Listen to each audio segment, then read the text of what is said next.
श्रोत्यांच्या नतमस्तक होऊन कथेचा संबंध वेळा आपल्या संबंधामध्ये सांगण्याचा प्रयत्न करीन। माझ्यापेक्षा सर्व वरिष्ठ सूचक वाचक सर्व माता मावल्या बाहेर सर्व पाहुणे मंडळी या ठिकाणी ऐकण्यासाठी आलेले सर्वांच्या चरणी नतमस्तक होऊन तुमच्या आशीर्वादानं दोन शब्द सांगण्याचा प्रयत्न करीन।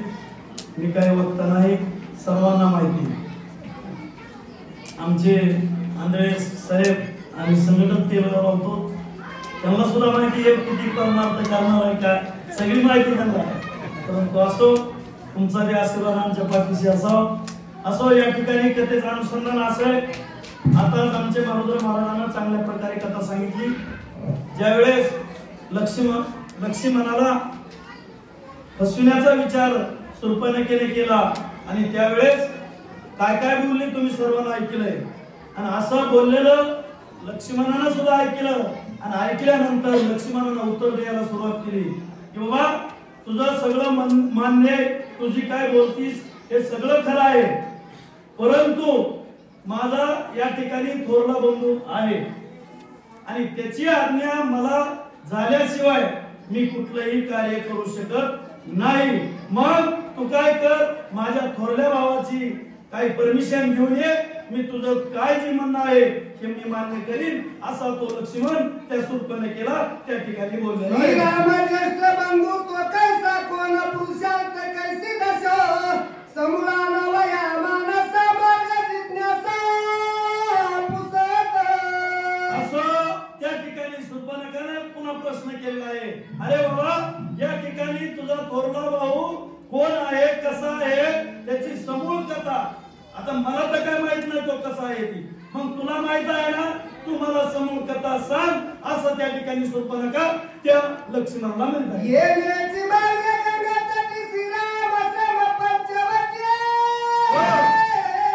श्रीराम वस जगजती सीता गोरती सगळे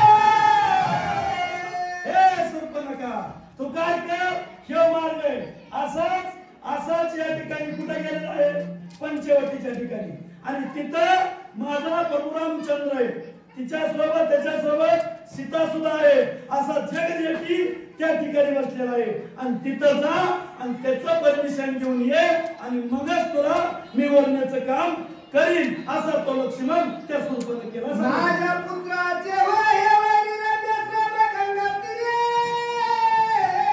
नांदताती बरल्या परी सीता सुंदरी प्रियतमा असं माझ्याच पुत्राचे हे वैरी आहे। कोण म्हणतंय? शूर्पणखा म्हणू लागली माझ्या पुत्राचे हे वैरी आहेत आणि या ठिकाणी निधलेल्या या पंचवटीच्या ठिकाणी सीतेसहित या ठिकाणी नांदत आहेत असं त्या ठिकाणी शूर्पणखा मनातली मनात विचार करते आणि असा विचार करून पुढे काय करते, श्रीराम आणि लक्ष्मण दोघे छळून मी मारले सीता सुंदरी नेवन स्वयार्पीन मी काय करेन या लक्ष्मणाला परशुरामचंद्राला यांचं छळण करून या दोघांनाही मारून टाकीन आणि ही जी काही सीता आहे ना हिला काय करेन मी लंकनाथाकडे माझा मोठा भाऊ आहे आणि याच्याकडे घेऊन जाईन असं मी कार्य करीन असे की शूर्पणखा त्या ठिकाणी मनातली मनात विचार करू पंचवटी सजावटी श्रीराम घालून बाबाजी वंदिते श्रीचंद्र बाई श्रीचंद्र सर्व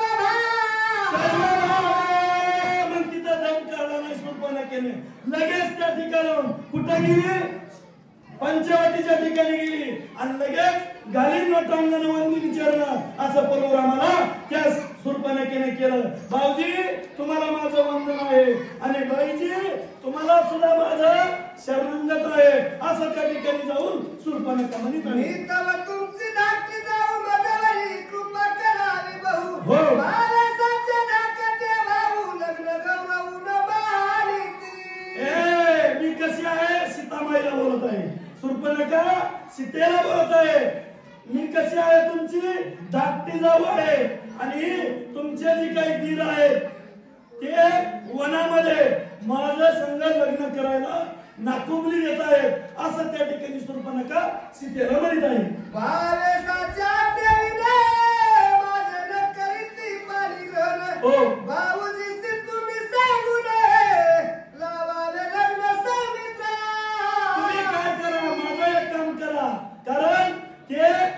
आपल्या थोरल्या भावाचं जे काही शब्द पाळल्याशिवाय माझं लग्न करीत नाही, मग तुम्ही काय करा पाहिजे, या माझ्या भाऊजीला सांगा आणि माझ्या संग लग्न लावायचं काम तुम्ही करा, असं त्या ठिकाणी त्या सीतेमाईला हात जोडून बोलत आहे. सीता म्हणे श्रीरामासी सौमित्र कष्टात आहे हरसी सुंदर कांत ज्वाली नित्यासे मज वनवासी सांगती काय म्हणू लागले, सीतेने शब्द ऐकले शूर्पणखेचे आणि ऐकल्याबरोबर रामाला बोलायला सुरुवात केली सीतेनं. हे मालक तुम्ही काय करा, या जी काही सुंदर स्त्री या ठिकाणी आलेली आहे हिचं काय करा, लक्ष्मणासोबत लग्न लावा. का तर ते रात्रंदिवस आपल्या सेवेसाठी कष्टात आहेत आणि पुन्हा दुसरी गोष्ट मला सुद्धा या वनामध्ये सांगती म्हणजे सुट्टी होईल, असं एवढं काम करा, असं त्या ठिकाणी सीतेने येऊन रामाला सांगितलं.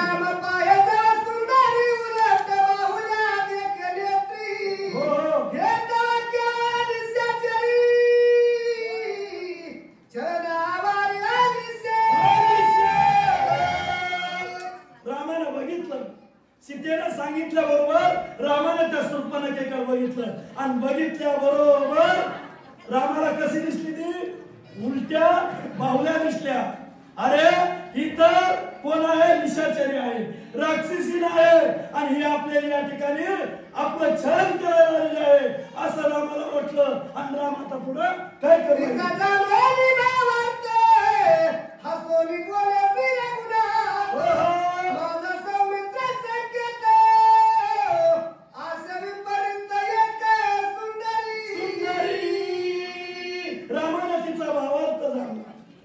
आणि जाणून हसून बोलायला सुरुवात केली.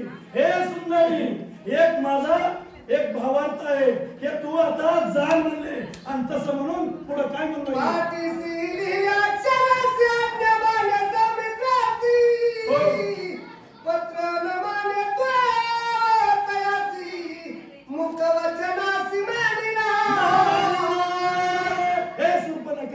ऐक म्हणले माझा कोणता भावार्थ आहे ऐक, कारण असं तोंडानं सांगितलं तो लक्ष्मण मानणार नाही, पत्र बी लिहून दिलं तरी बी मानणार नाही.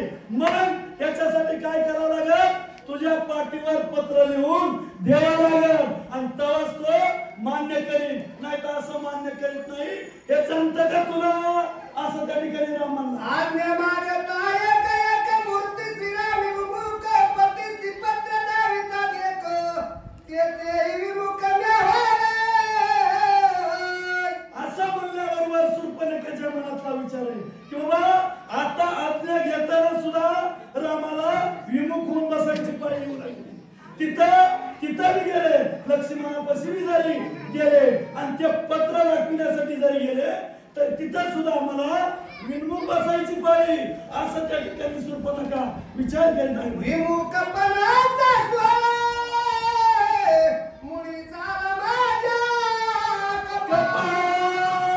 लग्न पत्रिका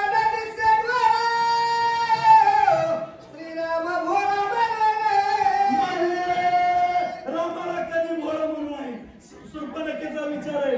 का तर कशाचा सोहळा म्हणजे लग्न पत्रिकेचा सोहळा मला बघायला मिळत नाही, मला मुलूक काय मला म्हणजे विमुख व्हायची पाळी आलेली आहे. मला हा सोहळा लग्न पत्रिकेचा बघायला मिळत नाही. काय हे माझ्या कपाळाचं एक दुर्भाग्य आहे, या रामाला बोला समजून आहे. का तर हुशार आहे, असं त्या ठिकाणी शूर्पणखेचा विचार आहे. हे माझे मत परिश्रीला बच्छरदासी नहे प्राप्त आपण काने दिवत पत्रगुप्त पृष्ठ भागी. माझा विचार काय आहे, माझा असा विचार होता की या दोघाला मी छळायचं आहे, परंतु हे मला छळू शकत नाही. का छळू शकत नाही तर या पाठीवर काय लिहायला लागलेले काय नाही हे मला काही सुद्धा कळत नाही, असं त्या ठिकाणी पृष्ठभागी शूर्पणखा विचार करतो. आज्ञा लग्नवाली लक्ष्मण